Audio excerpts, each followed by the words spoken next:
Hello, everyone. This is the Traditionalists, and we are continuing our series on the end times. And today we will be discussing Revelation 13, which is indeed about the beast. And this is probably the most important video in the series, as a lot of this stuff could be happening very soon. So, Revelation 13 begins by saying, with John saying, I saw a beast coming out of the sea. It had 10 horns and 7 heads, with 10 crowns on its horns, and on each head a blasphemous name. The beast I saw resembled a leopard, but had feet like those of a bear and mouth like that of a lion. The dragon gave the beast his power and his throne and great authority. One of the heads of the beast seemed to have had a fatal wound, but the fatal wound had been healed. The whole world was filled with wonder and followed the beast. People worshipped the dragon because he had given authority to the beast. They also worshipped the beast and asked, who is like the beast? Who can wage war against it? The beast was given a mouth to utter proud words and blasphemies and to exercise its authority for 42 months. It opened its mouth to blaspheme God and to slander his name and his dwelling place and those who live in heaven. It was given power to wage war against God's holy people and to conquer them. And it was given authority over every tribe, people, language, and nation. All inhabitants of the earth will worship the beast, all whose names have not been written in the Lamb's book of life. The Lamb who was slain for the creation of the world. Whoever has ears, let them hear. If anyone is to go into captivity they will go. If anyone is to be killed with a sword they will be killed. This calls for patient endurance and faithfulness on the part of God's people. Then I saw a second beast coming out of the earth. It had 2 horns like a lamb, but it spoke like a dragon. It exercised all the authority of the first beast on its behalf, and made the earth and its inhabitants worship the first beast, whose fatal wound had been healed. And it performed great signs, even causing fire to come down from heaven to the earth in full view of the people. Because of the signs it was given power to perform on behalf of the first beast. It deceived the inhabitants of the earth. It ordered them to set up an image in honor of the beast who was wounded by the sword and yet lived. The second beast was given power to give breath to the image of the first beast, so that the image could speak and cause all who refused to worship the image to be killed. It also forced all people, great and small, rich and poor, free and slave, to receive a mark on their right hands or on their foreheads, so that they could not buy or sell unless they had the mark, which is the name of the beast or the number of its name. This calls for wisdom. Let the person who has insight calculate the number of the beast, for it is the number of that man. That number is 666. And so, yes, a lot of information, but a lot to learn from. So, let's start off at the beginning. So, as we see, there are actually 2 beasts, not just one beast. Although oftentimes Christians talk about the mark of the beast, there's actually 2 beasts. The first beast, who has a fatal wound that gets healed, and then the second beast who orders the first beast to be worshipped and then sets up the idol and then forces everyone to worship and to get the mark of the beast. So, as we can see, each of these obviously are evil. They're both controlled by the dragon, and of course the dragon is Satan. This doesn't mean there's an actual dragon, but it means that this dragon is Satan, and he is going to be the one in control of these beasts. So these beasts, I think, are representations of humans, because I really doubt that people would actually be worshiping an actual beast. And so I think it's more of a representation of 2 people who will just be these very evil people and will be the ones forcing the people of God to follow them.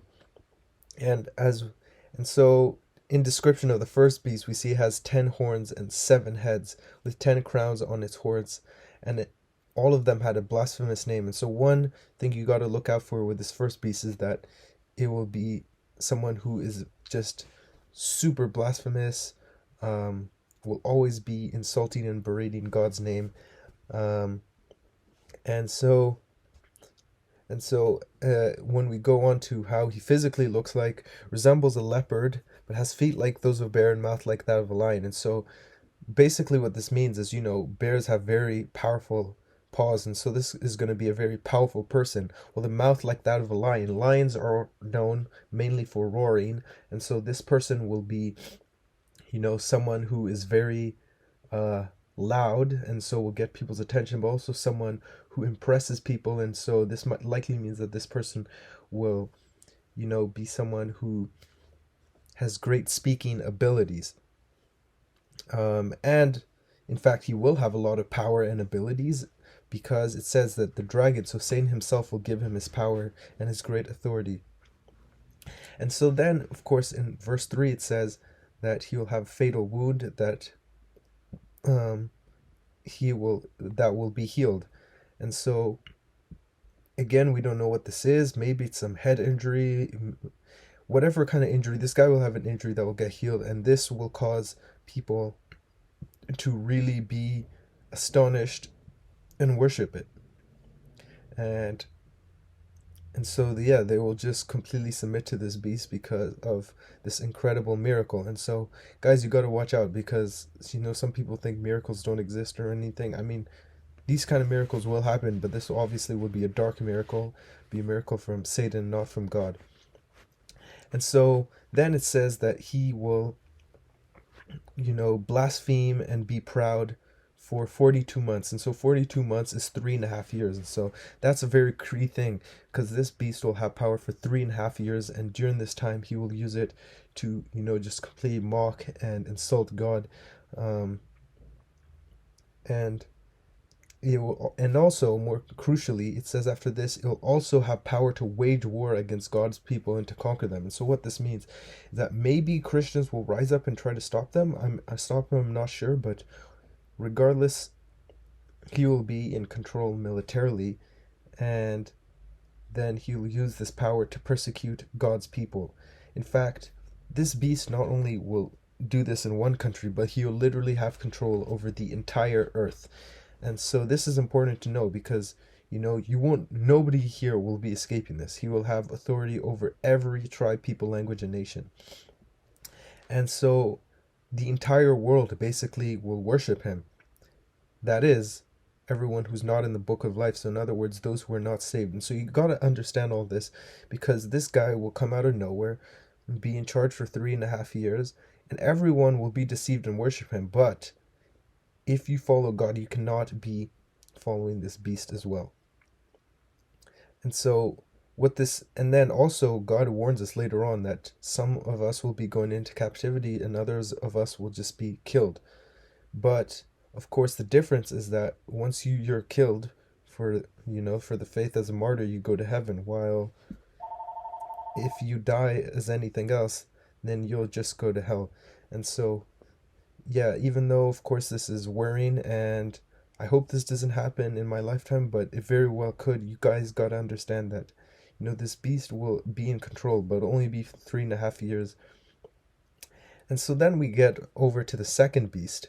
And so it says it had 2 horns like a lamb but spoke like a dragon. This is important, because what this means is that this guy will disguise himself as someone from God. He will pretend and act like he is actually sent from God. He represents God.